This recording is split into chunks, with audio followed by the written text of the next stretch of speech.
Good, happy Sunday morning, everyone. I'm Riley King, and welcome to this Sunday's edition of Politics with Riley King. We have a lot of political news to get to this Sunday morning, so let's begin. First up, let's take a look at your 2020 New Hampshire candidate tracker for November 3rd, 2019. The first candidate we are going to talk about, that is in New Hampshire today, John Delaney, speaking at No Liberals Problem Solver Conversation in Manchester, New Hampshire at 12 o'clock p.m. Tulsi Gabbard, she has two events today in New Hampshire. First event, speaking at No Liberals Problem Solver Conversation in Manchester, New Hampshire at 1 p.m. And then her second event, Town Hall at the Laconia VFW in Laconia, New Hampshire at 6 o'clock p.m. Bill Weld has one event today in New Hampshire, speaking at No Liberals Problem Solver Conversation in Manchester, New Hampshire at 1 p.m. Marianne Williamson has three events today in New Hampshire. First event, speaking on the power of peace at the Old South Church in Portsmouth, New Hampshire at 12 o'clock p.m. Her second event, No Liberals Problem Solver Conversation at the Doubletree Hotel in Manchester, New Hampshire at 3 p.m.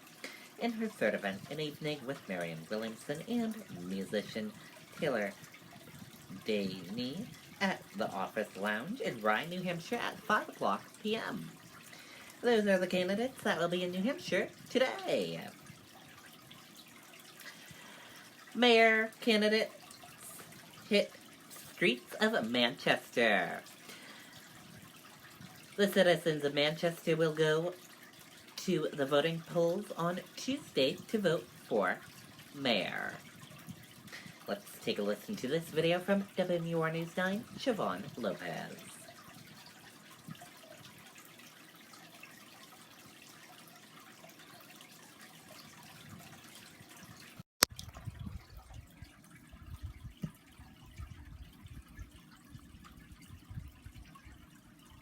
At Beltates, customers will find everything they need for a building project. The brand names you trust to perform. And with a fleet of over 50 delivery vehicles, we deliver when and where our customers need them. Beltates Building Products. 9 locations throughout New Hampshire and Massachusetts. I just want to thank you for all of your help. Incumbent Mayor Joyce Craig energizes supporters and volunteers at a canvassing kickoff, joined by fellow Democrats, Senators Jean Shaheen and Maggie Hassan, and Congressman Chris Pappas. I'm really grateful for their support throughout this campaign and past campaigns, and it means the world to me that they were here today supporting our efforts. The amount of energy that is behind this campaign has been tremendous. Republican challenger Victoria Sullivan held several events with former candidate for Congress Eddie Edwards and met voters with Governor Chris Sununu, who she sees as an underutilized asset to the city. He's given us a ton of money that hasn't been used in a way that actually supports our needs. Sullivan says she can bring the change that people want to see in addressing issues like crime and homelessness. People are a little frustrated by what's going on downtown. People want to come down and enjoy the city with their families, and they're just not able to do that right now. While Craig says she wants to build on the momentum from her first term.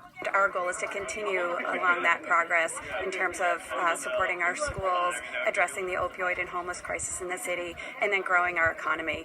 Both candidates say they will continue to go out and talk with voters right up until Tuesday. But for anyone that they don't get to meet, this is their message. They want to stick with people. I was born and raised in Manchester. This community means the world to me, and I've been so grateful to serve as mayor for 2 years. And in a short period of time, we've really been able to form collaboration throughout our community. I want people to know that I understand the issues here and I'm willing to face them head on. I'm not going to pretend things are rosy when they're not. We really need to work together to make Manchester the best that it can be. In Manchester, Siobhan Lopez, WMUR News 9.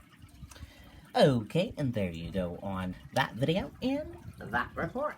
Don't forget, Manchester citizens, to go Tuesday to the polls to vote for mayor.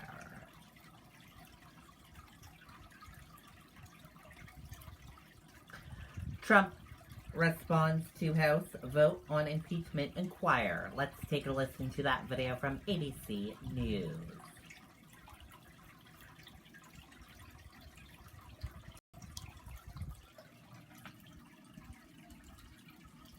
The impeachment fight, the president making his first public statements about that major House vote this week. ABC's Kira Phillips has more from the White House. Good morning, Kira.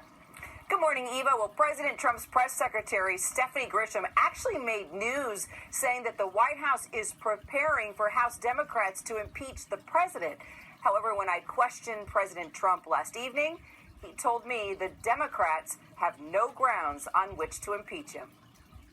The impeachment inquiry of President Trump is on, but if you ask him about it, he says it's not going anywhere. You can't impeach a president who did nothing wrong. House impeachment investigators now moving forward, calling on witnesses who may have information on that call to Ukraine. The gentleman that came in yesterday, Morrison, he was terrific. He was supposed to be their primary witness. He was terrific.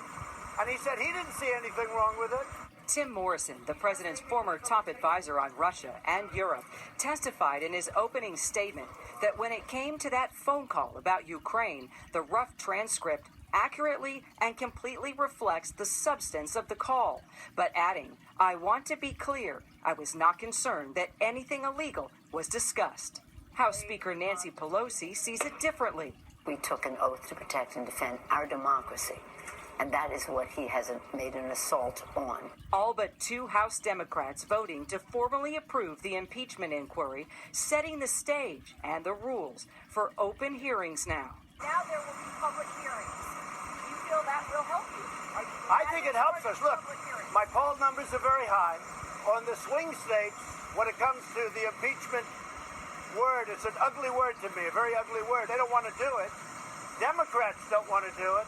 Pelosi says she expects public hearings to begin this month, just one part of the formal process in the investigation to determine whether Trump used his presidential power to pressure Ukraine to dig up dirt on political rivals in exchange for releasing military aid.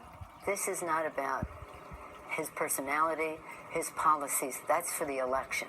This is about the Constitution. This is about defending our democracy.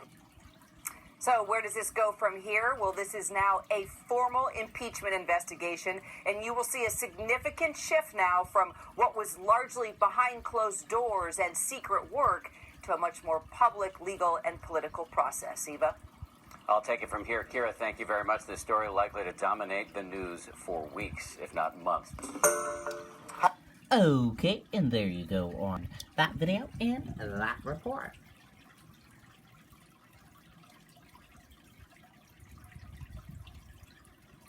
Beto O'Rourke bows out of the 2020 Democratic presidential race. Let's take a listen to that video from ABC News.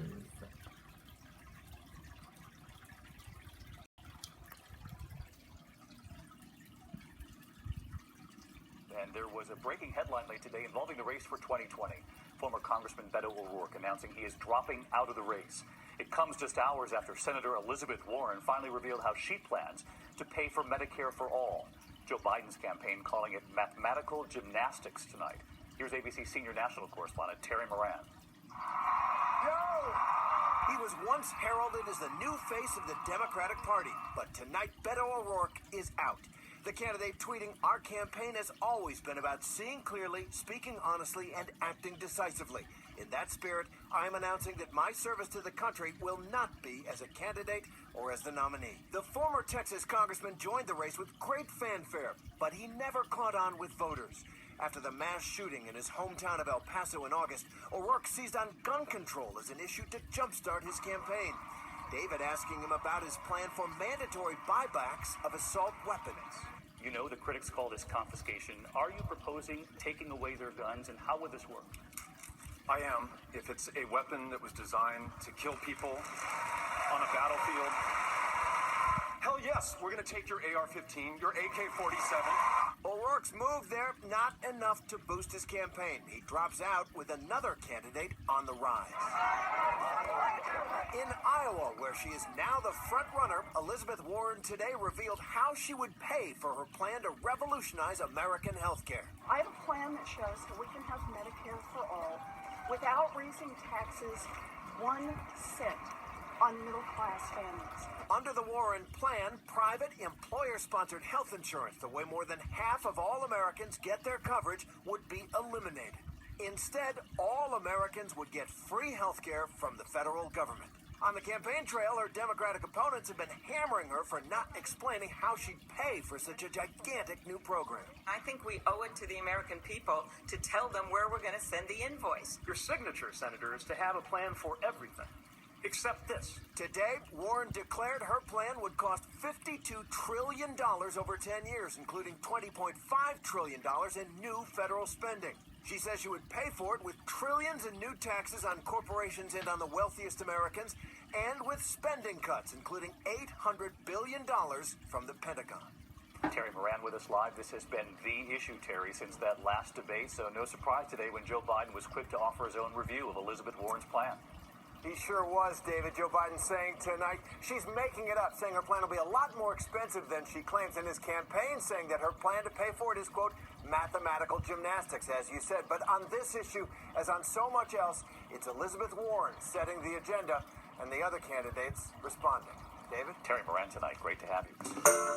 Hi. Okay, and there you go on that video and that report.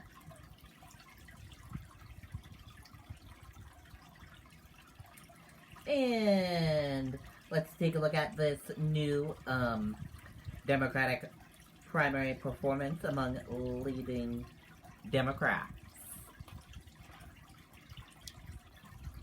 This poll was released by ABC News / Washington Post poll. So the dates are, in the orange is 7/1/2019. In the dark blue, 9/5/2019, and in the light blue, 10/30/2019. So, Joe Biden was 29 in July, September 27, in October he ended the month of October with 27% leading. Elizabeth Warren in July, 11%. In September, 17%. And then in October, she ended off with 21%. Bernie Sanders, 23% in July, 19% in September, and 19% ending October. Pete Buttigieg, 4% in July, 4% in July, and 7% in the end of October. Kamala Harris, 11% in July, 7% in September, and 2% in October. So, Joe Biden is in the lead, as you can see on this chart.